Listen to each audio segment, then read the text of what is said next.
Hey YouTube, Windraiser here, coming to with another Transformers review. Today we're going to be looking at Transformers Legacy United G1 Universe Quake. I did keep his box art. Hold on.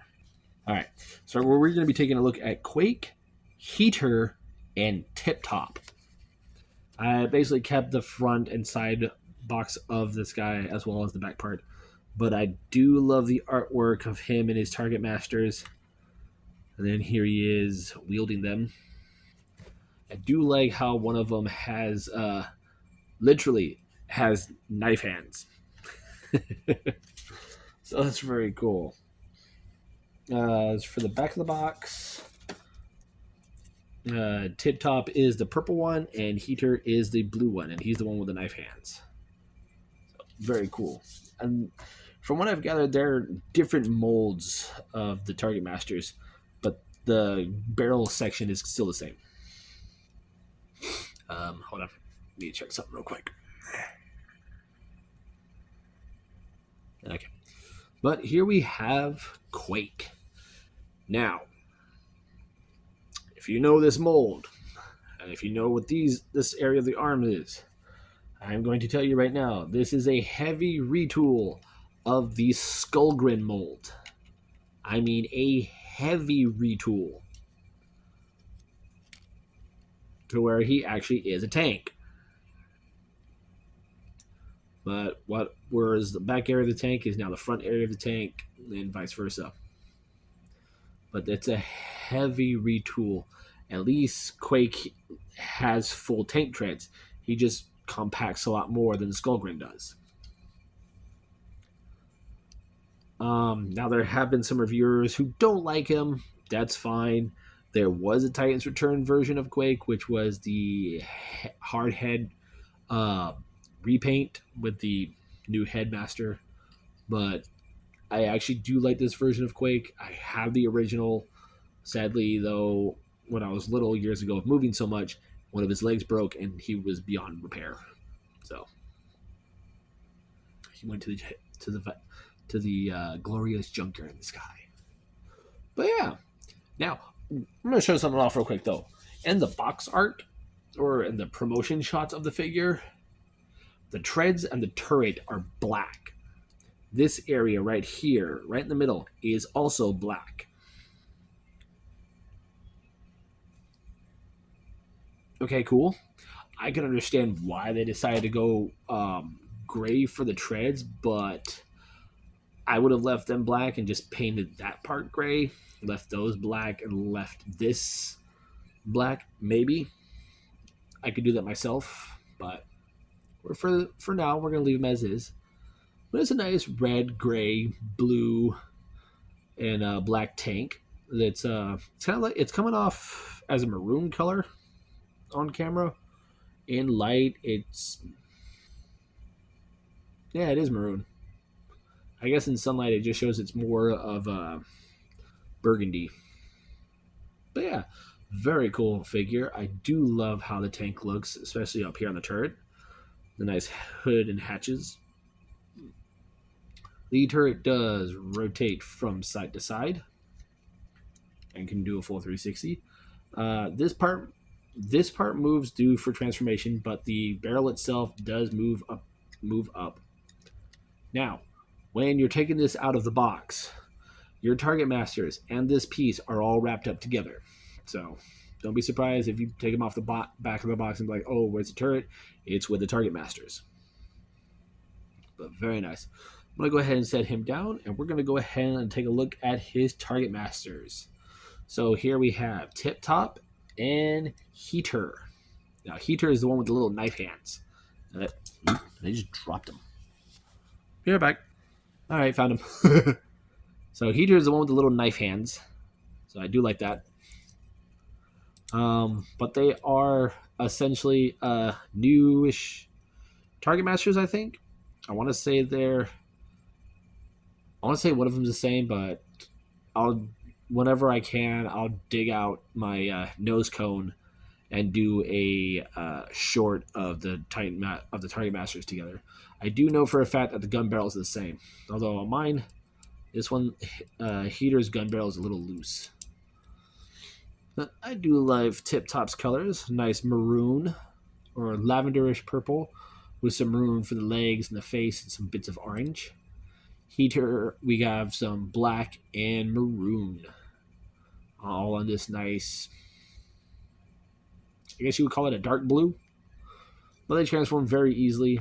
Lay him down, fold out the gun, lay him down, and fold out the gun. Now, on Tip Top, the paint that they used, he's blue plastic. He's the same blue as Heater. I'm just now seeing this in the post hole. Yes, he is a blue plastic, but he's painted. This lavenderish paint does not have a pristine glossy finish, I guess you could say. It has more like of it still needs that glossy coat. But all in all, they're good for what they are for target masters. Now you can, according to the instructions, you can take them and plug them onto these post holes right here on top of the turret. If you so choose, you can have them there, or there are post holes on the side, and you can have them there. So your toy, put them wherever you want, but how often are you going to display Decepticon in his alt mode? Very rarely, never. So we're going to go ahead and take these guys and put them off to the side, and we're going to go into Quake more, and we'll go into his transformation. But first, right, we've always saw him off with Skullgrin, so you pretty much know how much longer he is. Here he is with Magnius. And here he is with Cliffjumper. So let's go ahead and get into his transformation. First, what I like to do is go ahead and take this bit of the turret up.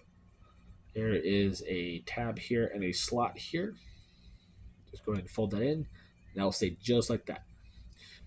The legs are a bit of a fun thing to do, especially getting them into their configuration. So come up here under what will be the hands. Bring those up. Lift this whole section up and fold it forward.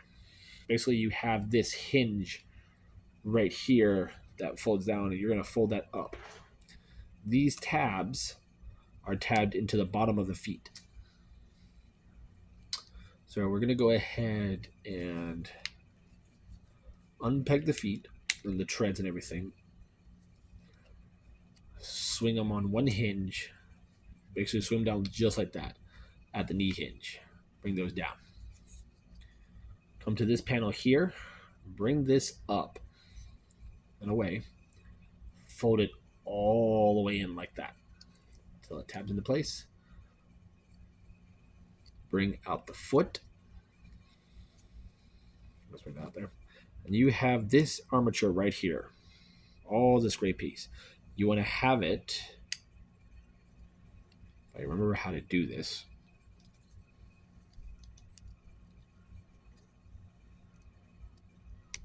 You're going to fold it up like that, and then you're going to collapse it that way.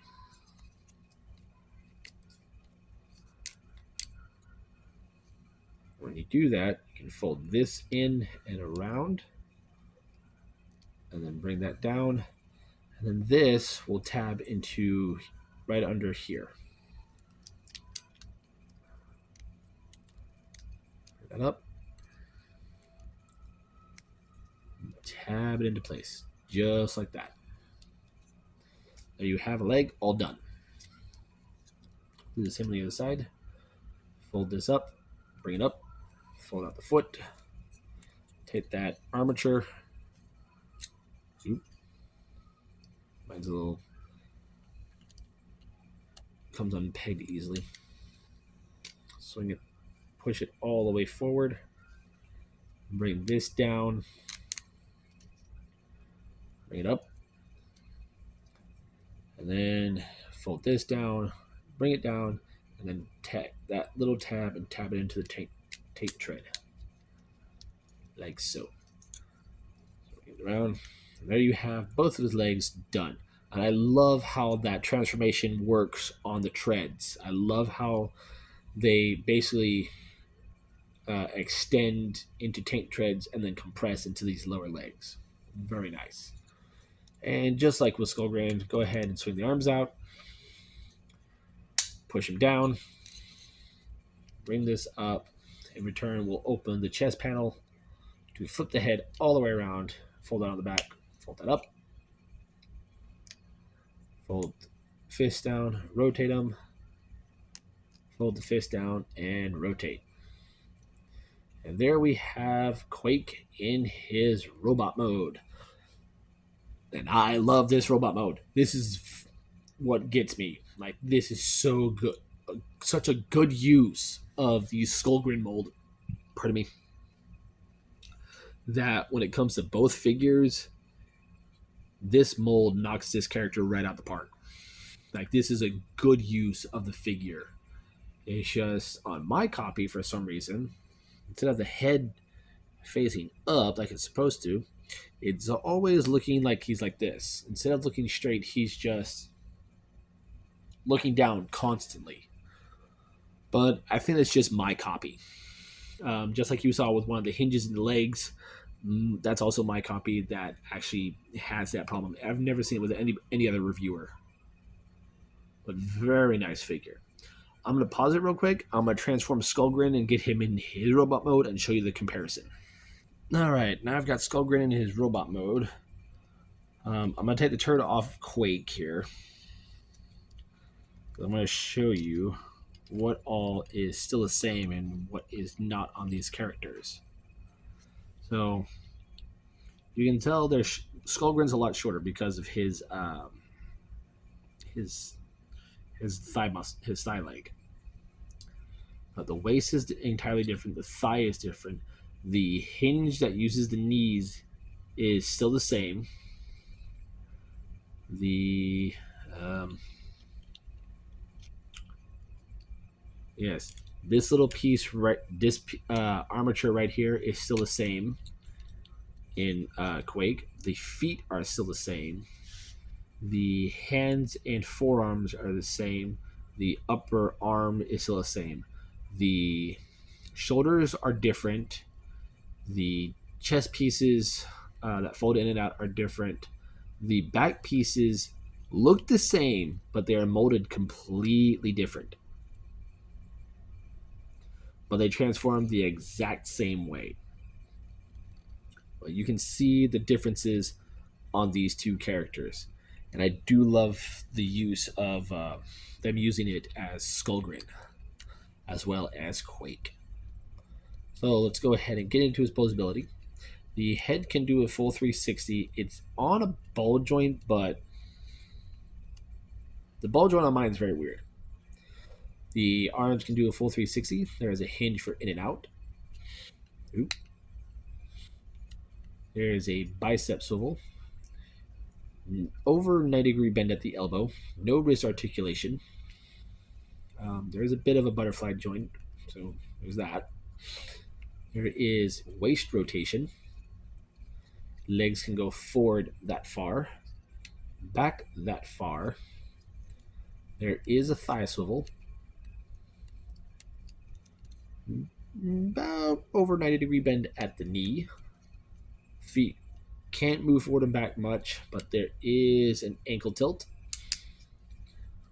And there is... I guess you really can't use it in this mode, but if you flip this up, there is a backward ab crunch, so he can like saunter. The size of one of his target masters next to him. Here he is next to Core Class Soundwave. Here he is next to Valve Charger. And here he is next to TF1 Megatron. And this is the one-step changer.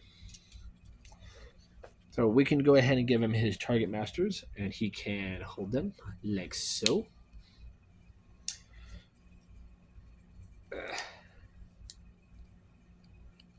And all of his gun barrels are, you can utilize your blast effects on them, so he can hold those. And according to the directions or the advertisement, you can take two of them, and I just took his hand off. That's a first. Take them and plug them into one hand. Plug your freaking fist back in. Jesus. There we go. So you can do that.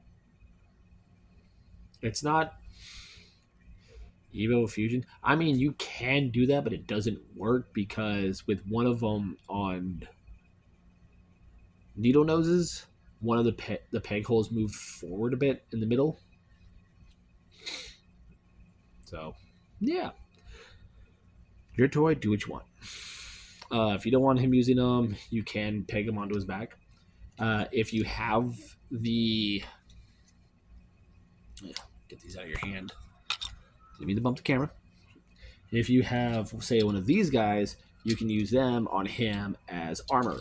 I'm going to go ahead and do that real quick, and I'll be right back. Yeah. All right, so this is the look I have going for him with Magnius. I basically have the wheels pegged here, which are these pieces that come off. You have the traditional hammer and shield.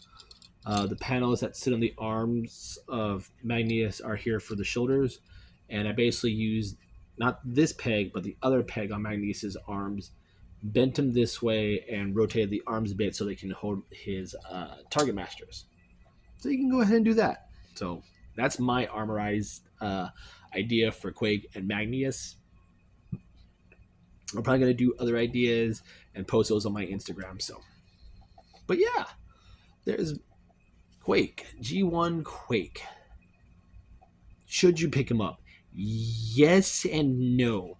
There are differences on how people see him as. Your opinion may differ. My opinion is I freaking love the character. I love the use of the toy. I love the use of the Skullgrin mold and how it works well for this character. He goes from this tall robot to this very squat, compact tank. On my copy, some of the joints are a little loose. Some of the hinge connections aren't very tight and secure. I can fix that myself. But yeah, other than that, he's a good figure. If you never got the Titans Return Quake, this is a good stand-in. But if you have both, you can do it with one is the Shattered Glass version. And then this is the actual one. But yeah, that's been my review for G1 Universe Quake with Heater and Tip Top. I'm Windrazor, and I'll catch you on the next review.